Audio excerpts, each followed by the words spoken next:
väga hea motivatsioon. Sellise toidu puhul, kas on mingisuguseid näpunäiteid ka, kuidas serveerida? Või lihtsalt taldrikule ja valmis? Paned, et asja nagu näeks ilusam. Siis ühelt poolt paneme natukene salatid ja teiselt poolt paneme lihtsalt neid pisikesed nagu utimuna. Kui me oleksime restoranis, muidugi meil oleks teinud sellest kompositsiooni ja midagi nagu keerulisemast nagu asjad. Aga siin ei ole vaja mitte kellegi ees midagi nagu näidata, et see lihtsalt on nagu ta on. Nii, nüüd teie eest nüüd üles anda seda proovida.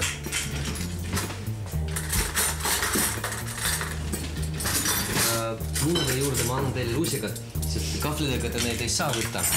Ja siin ongi nagu mõte selle, et te võtate terve muna ja siis võtate kartulid ja oblikad ja siis sööda seda koos. Kõik tuleb korraga suhu panna ja siis hakkame mälumine. Jah, see on nagu kõige parem selle jaoks.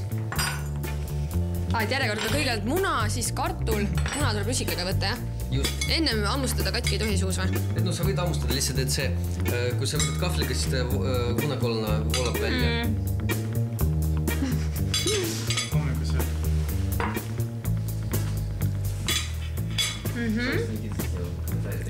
Väga hea. Suurepärane. Tõesti on hea. Just apukas annab nii palju maitset juurde. Poisid, aga öelge nüüd Eesti inimestele veel mingisugune selline näpunäide, et toidu tegemise juures midagi lihtsalt.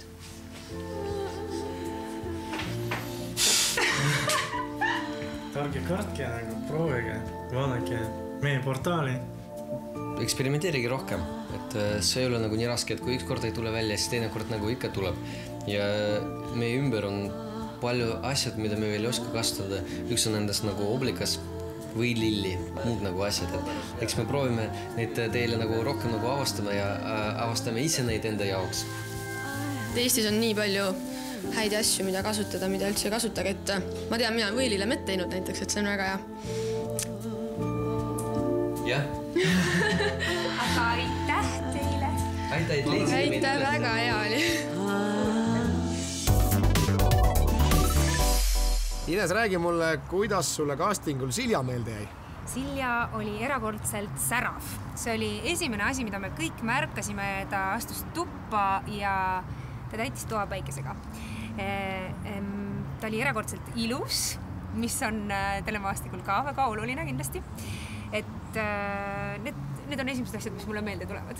Jah, minule tuleb ka meelde, et selline päikseline sära oli esimene, mis sealt trepist üles tuli.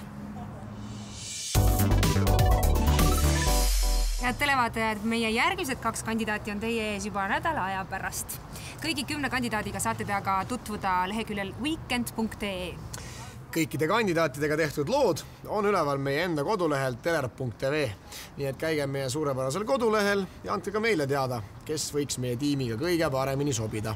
Ja seda aadressile teler.tv. Just nimelt aidake meil otsustada, kes teie arvates sobiks kõige paremini teleekraanile. Saab ju sellest ühest väljavalitust uus kuum telenägu. Just nimelt. Samuti andke ka meile teada huvitavatest ja tegusatest inimestest, kellele meie võiksime oma tiimiga külla sõita. Aga ongi vist tänaseks kõik. Tänaseks ongi kõik. Me kohtume taas nädala aja pärast pühapäeval samal ajal TV3-s. Kohtumiseni. Tšau!